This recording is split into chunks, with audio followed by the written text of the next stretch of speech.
اللہم ازد فزد تقبل اللہ جہدک۔ وہ بجلی کا کڑکا تھا یا صوت ہادی، وہ بجلی کا کڑکا تھا یا صوت ہادی، عرب کی زمین جس نے ہلا دی۔ اس شعر کے ذریعے میں اسف السادس کی طالبہ فائزہ عبدالرشید کو مدعو کرتی ہوں، جن کا عنوان ہے بعثت نبی صلی اللہ علیہ وسلم کے مقاصد اور ہماری ذمہ داریاں۔ وہ آئیں اور اپنے عنوان کی وضاحت کریں۔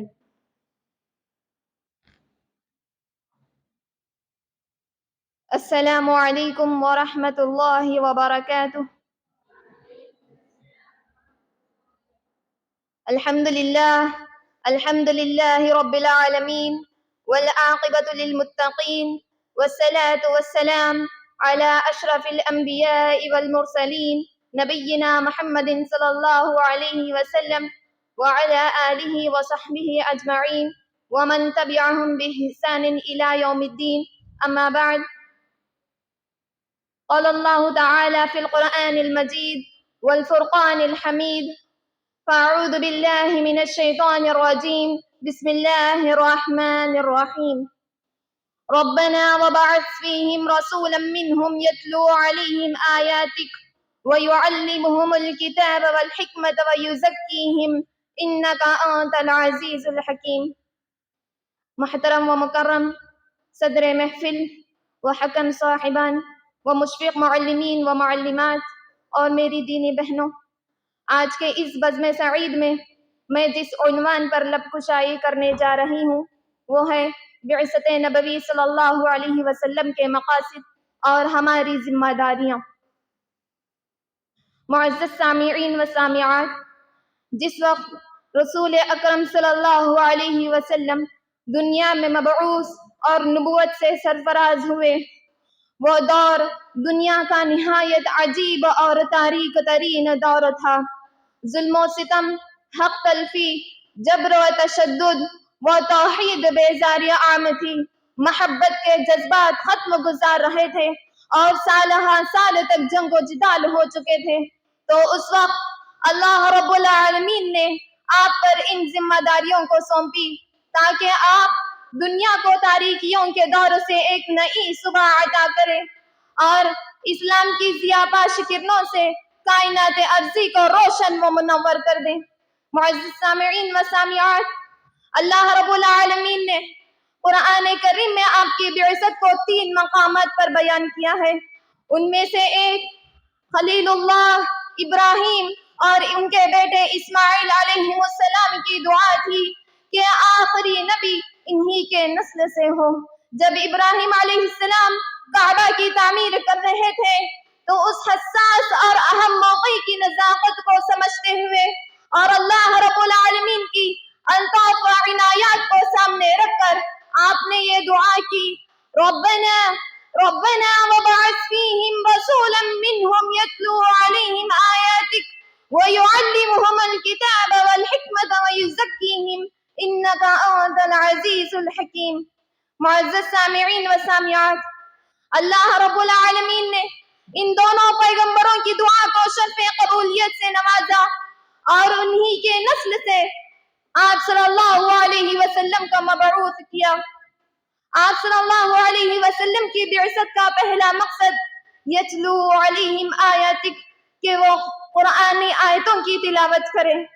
معزز سامعین و سامعات، یہی وجہ ہے کہ آپ صلی اللہ علیہ وسلم نے امت میں تلاوت قرآن کی عظمت و اہمیت کو عام فرمایا اور اللہ رب العالمین کا یہ عظیم کلام سونپا، اس کے فوائد و برکات سے آگاہ کیا، تلاوت قرآن کا ذوق ہمیں عطا کیا۔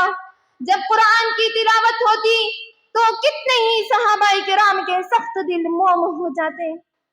آپ صلی اللہ علیہ وسلم نے قرآن کو بطور امانت تمام انسانوں تک پہنچا دیا اور اس کے تقاضوں کو عملی طور پر پورا کیا۔ صحابہ کرام رضی اللہ عنہم اجمعین کی زندگیوں میں انقلابی اثرات اسی کلام نے پیدا کیے ہیں۔ معزز سامعین و سامعات، لہذا ہم پر بھی یہ فریضہ عائد ہوتا ہے کہ ہم خیرکم من تعلم القرآن وعلمہ کے تحت خود قرآن سیکھیں اور اپنے آل و اولاد کو بھی اس کی تعلیم دلائیں۔ آج کے اس مادی دور میں جبکہ ہماری اکثریت ان تعلیمات سے کوسوں دور ہوتے جا رہی ہے، اگر ایسا رہا، ایسے حالات میں ہمارے اوپر یہ واجب ہو جاتا ہے کہ ہم میدان عمل میں کود پڑیں اور قرآنی تعلیمات کو پوری دنیا کے اندر عام کر دیں، تاکہ لوگ اس نور ہدایت سے مستفید ہو سکیں اور اپنے حقیقی مالک کو پہچان سکیں۔ معزز سامعین و سامعات، یاد رہے اگر ہم نے یہ ذمہ داری ادا نہ کی اور یوں ہی خواب غفلت میں پڑے رہے تو اس بات کو اچھی طرح سے نوٹ کر لیجئے کہ ہماری ہلاکت و بربادی یقینی ہے۔ معزز سامعین و سامعات، اسی طرح آپ صلی اللہ علیہ وسلم کی بعثت کا دوسرا مقصد وَيُعَلِّمُهُمُ الْكِتَابَ کہ کتاب اللہ کی تعلیم دینا۔ معزز سامعین و سامعات، آپ صلی اللہ علیہ وسلم صرف اللہ کا پیغام بندوں تک پہنچانے نہیں آئے، بلکہ ان کی تشریح و تفسیر بھی آپ کی ذمہ داری تھی۔ آپ امت کی تعلیم و تربیت کا ذمہ لے کر مبعوث ہوئے۔ دنیا تو یہ سمجھتی ہے کہ آپ امی ہیں، لیکن اللہ وحدہ لا شریک نے آپ کو اپنے خزانہ علم سے ایسا مالا مال کر دیا کہ آپ کا علم وسعتوں کی آخری منزل اور عروج کے آخری درجے کو پہنچ گیا۔ آپ صلی اللہ علیہ وسلم نے جہاں موجودہ حالات کے متعلق احکام عطا فرمائے ہیں، وہیں آپ نے واقعات ماضیہ اور سابقہ حادثات کو بھی بیان فرمایا ہے اور پیشن گوئیاں بھی کی ہے۔ اللہ رب العالمین نے علم ما کان وما یکون کی دولت سے آپ کی ذات کو مشرف فرمایا، جیسا کہ اللہ رب العالمین سورہ نساء آیت نمبر 113 میں یوں ارشاد فرمایا، وَعَلَّمَكَ مَا لَمْ تَكُنْ تَعْلَمْ وَكَانَ فَضْلُ اللَّهِ عَلَيْكَ عَظِيمًا۔ معزز سامعین و سامعات، آپ صلی اللہ علیہ وسلم نے شریعت کو طب روحانی کے طور پر پیش فرمایا اور یہ سمجھایا کہ اگر تم یہ جرم کرو گے تو تمہارے جسم میں یہ روحانی مرض پیدا ہوگا۔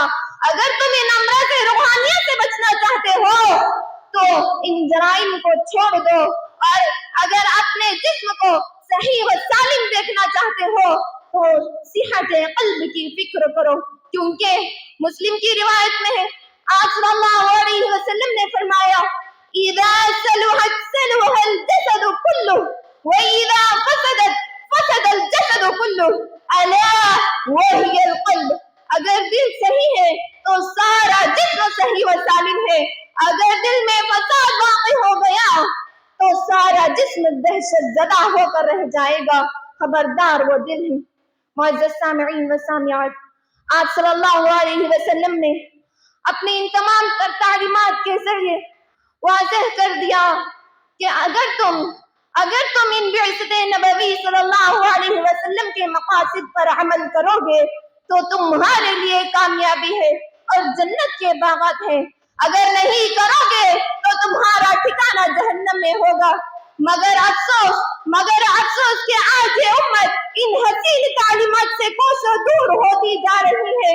اگر ایسا رہا تو پھر ہم کامیاب کیسے ہو سکتے ہیں؟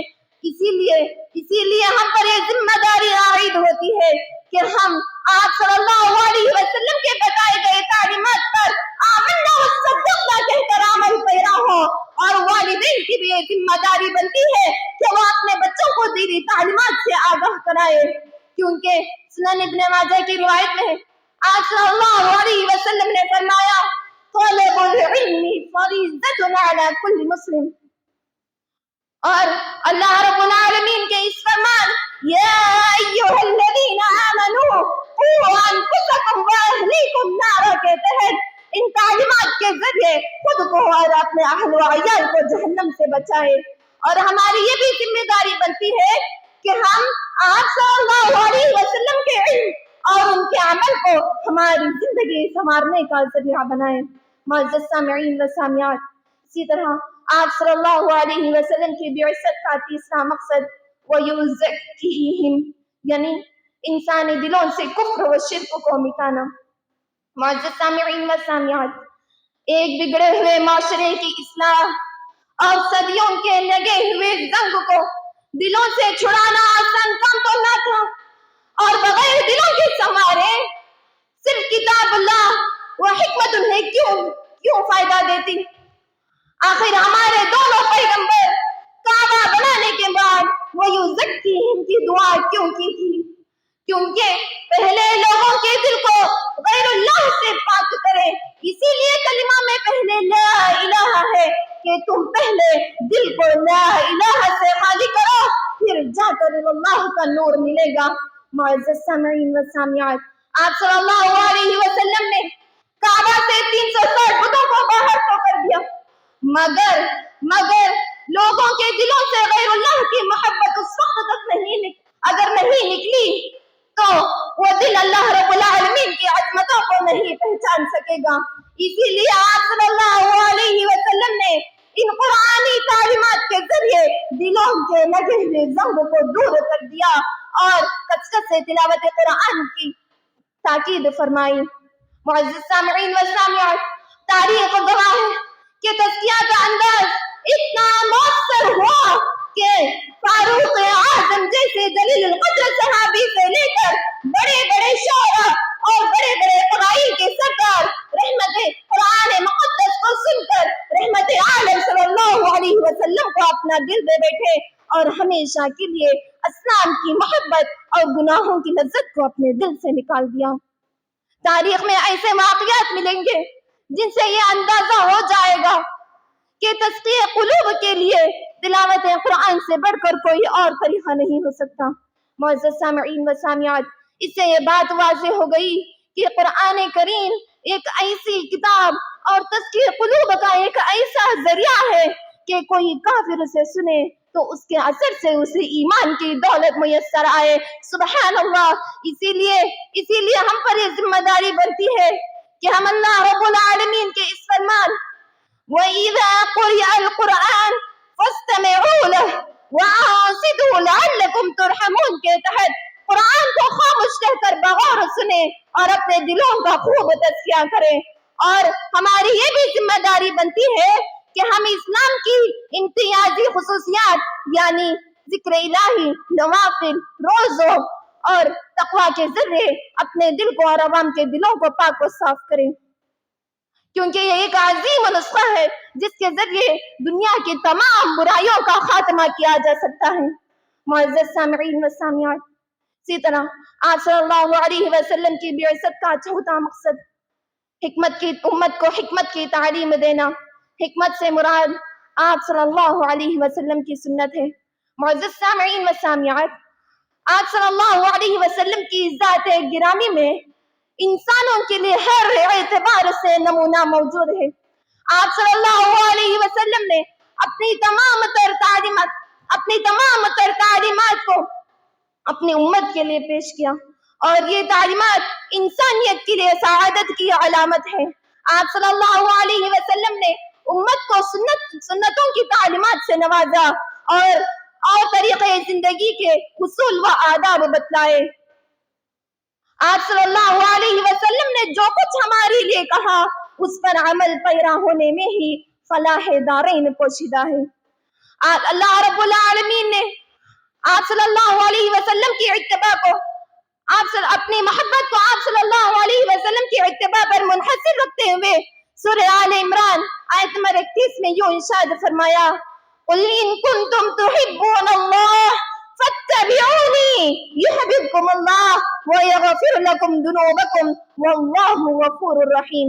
معزز سامعین و سامعات، اللہ اور اس کے رسول کی محبت کی علامت یہ ہے کہ ان دونوں کی اطاعت کی جائے، مگر آج کی اکثریت اللہ اور اس کے رسول پر ایمان لانے کا دعویٰ تو کرتے ہیں مگر ان کے دل اپنے پسندیدہ مسلکوں اور طریقوں پر پتھروں سے بھی زیادہ سختی سے جمے ہوئے ہیں اور سنت رسول کو پہچان لینے کے باوجود بھی ان غلط طریقوں کو چھوڑنے کے لیے تیار نہیں ہے۔